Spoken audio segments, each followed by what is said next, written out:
What's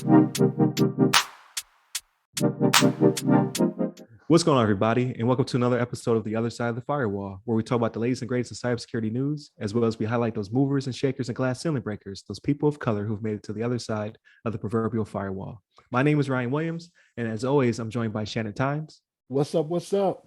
And LeVon Maynard. Hey, welcome to the show. What is going on? So again, make sure you tuning into us throughout the week. Yesterday we had some smack talk about Apple, my beloved company.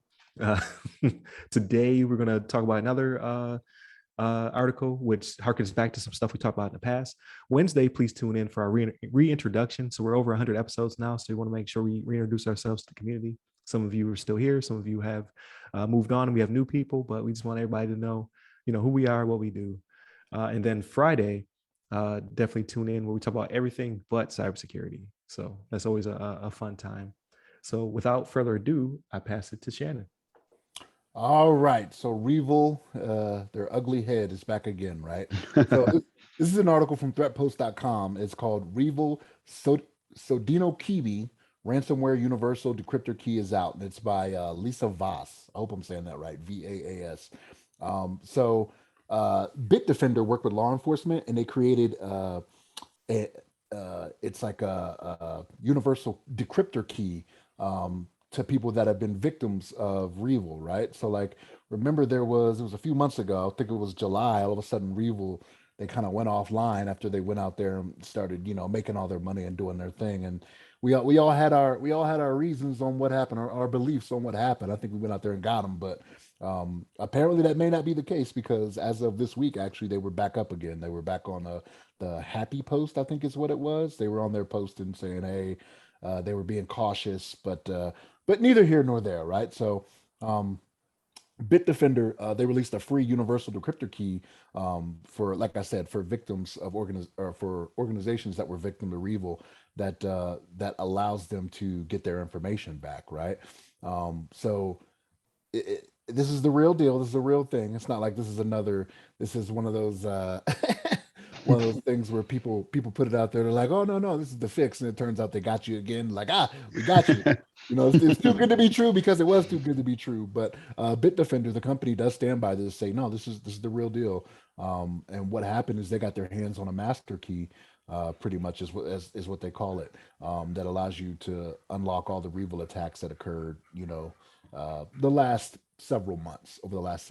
Like if you were a victim to that, you could go in there, unlock your stuff, and be good to go and go back to operating as normal if you haven't already recovered your stuff, right? Like some of that stuff has happened several months ago, where it's like, if you're still crippled now, it's kind of like, I don't know if this is really doing anything for you, because you out of business now anyway. You know what I'm saying? Right.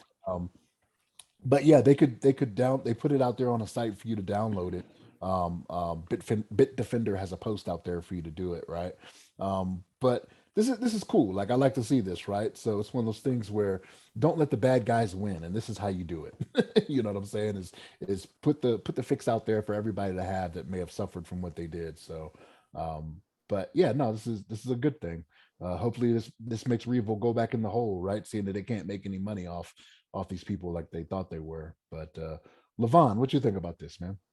Yeah, I agree. I agree right with you on that one. It seems like it's a good thing. It's overall. I mean, as far as being able to, actually get this decryption key in hand and be able to like decrypt any kind of encryption that they put into place on these companies. And I'm sure, I'm curious about how many organizations were able to kind of take advantage of this. But nonetheless, it's good to see that, these like security companies are actually able to, kind of circumvent these ransomware attacks. Hopefully they can kind of branch out and kind of follow along with any other like groups out there that end up, deploying some ransomware, software on other companies' resources.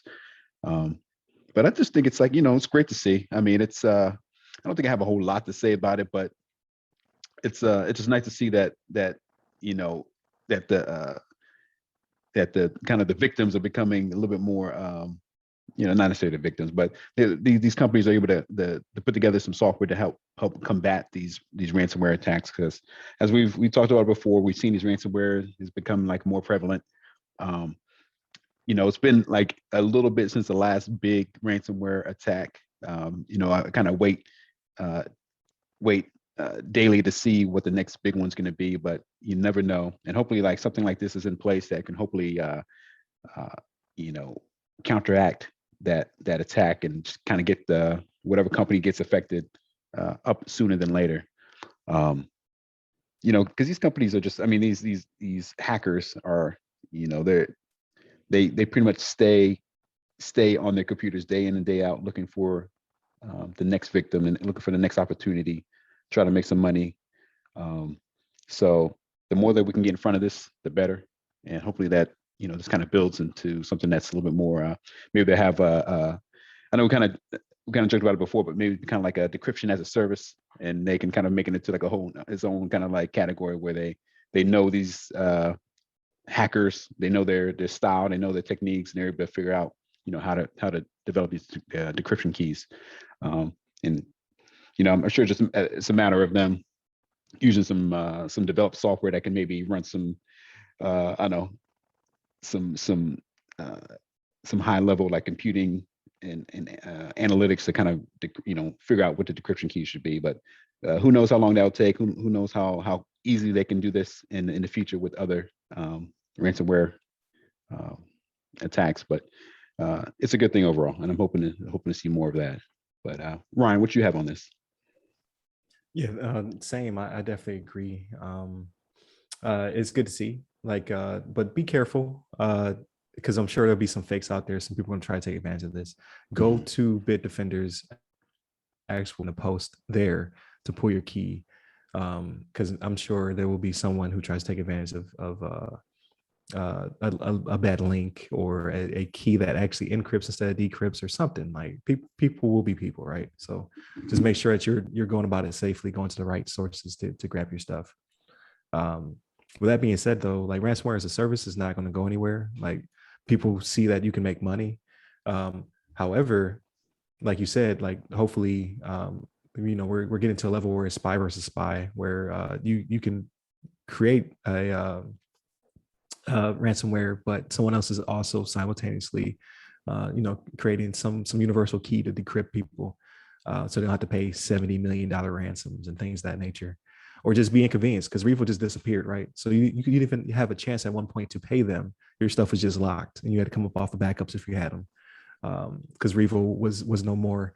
Apparently, they have resurfaced to a certain degree, but the article says that they don't believe it's the ReVil of the past. This is like the B or C team trying to make some money off of the product that was already made, but now there's a key for it, so that's great.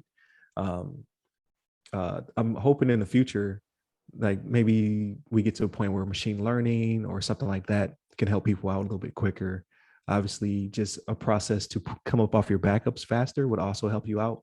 So that way, you can enact your business continuity plan quicker to get you to a point where you don't have to necessarily pay the ransom.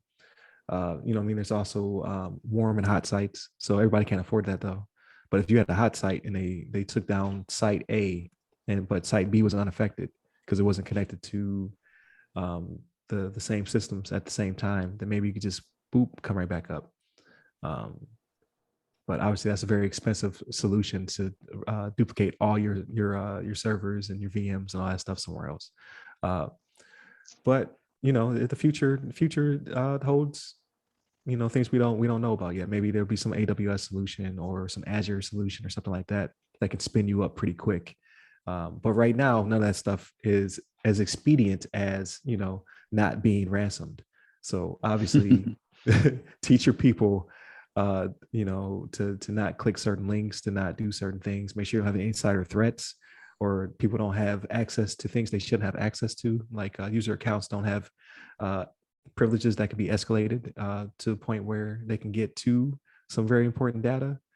We saw the other day, we talked about there's a supposed Nigerian scam where they're actually trying to get people to be insiders. Like, we will pay you a portion of the ransom. How much is your company worth?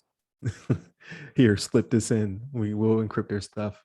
So you got to keep your people happy, right? You got to make sure you vet your people appropriately, and then you have to make sure that you have incentive to keep working for you. So you don't create insiders of your own, or it could even be as benign or not benign, actually, as a physical attack. Like you make somebody mad enough, and you don't have the proper offboarding protocols.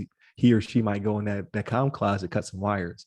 So there's a whole, that should be an industry in itself of how to keep your employees happy and to keep your services up and running so they can't get in there and disrupt VMs or physical hardware and things of that nature. But in this case, most of these attacks are happening because they're able to get into a more benign system like the payroll system or something like that, and spread the ransomware and encrypt all your stuff.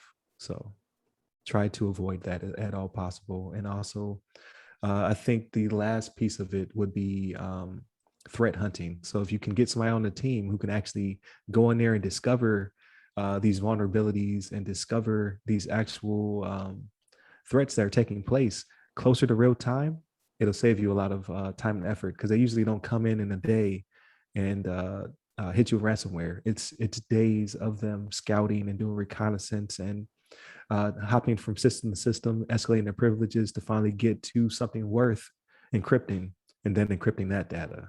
So the quicker you can find them and stop the persistent threats, the better off you'll be in general. So that's also a good place to start. So get yourself a CISO or vCISO or what have you, and assemble your team, right?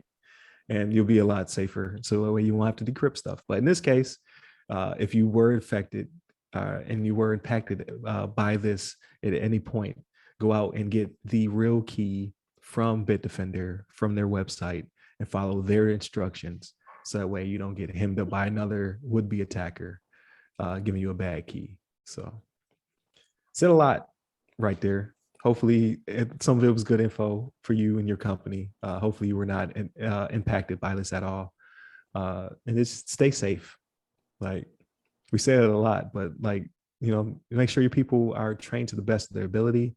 If you're doing some kind of work at home situation, try to vet their equipment and make sure they're using safe practices.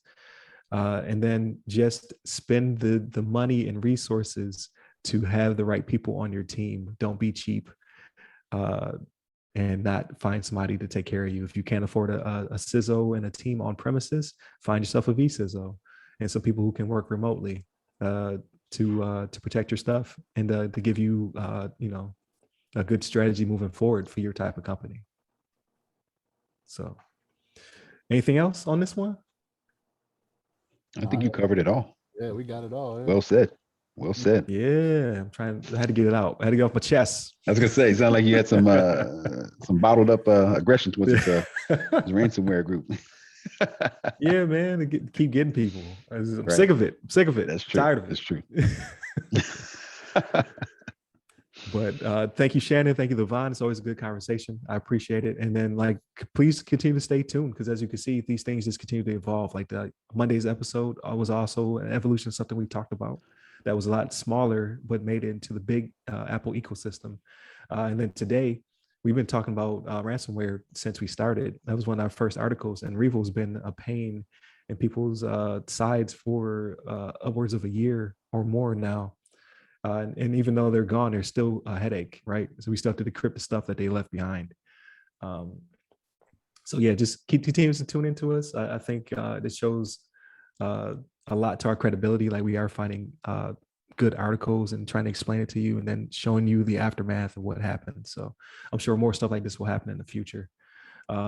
Also tune in for Wednesday, where we do our reintroduction. So normally we do a discussion on Wednesdays. This will be more discussion about ourselves and what we do for a living and why you should listen to us. So, and then obviously Friday is everything else. So if you don't necessarily want to hear our opinions on cyber, but you want to hear it about movies, video games, literature, all that good stuff, tune in. Like we talk about that stuff as well. Sometimes cyber creeps in a little bit, but I ain't studying this week, so you ain't gonna worry about it from me. That is not on my agenda. But hit up the website, www.theothersideofthefirewall.com, where you get to our social medias. Hit me up personally at RyRy Security Guy. That's RYRY Security Guy. I am on Clubhouse, LinkedIn, Twitter, and TikTok. And you, LeVon? Hit me up on the Twitters at LeVon Maynard. There it is. Stay safe, stay secure. Take care.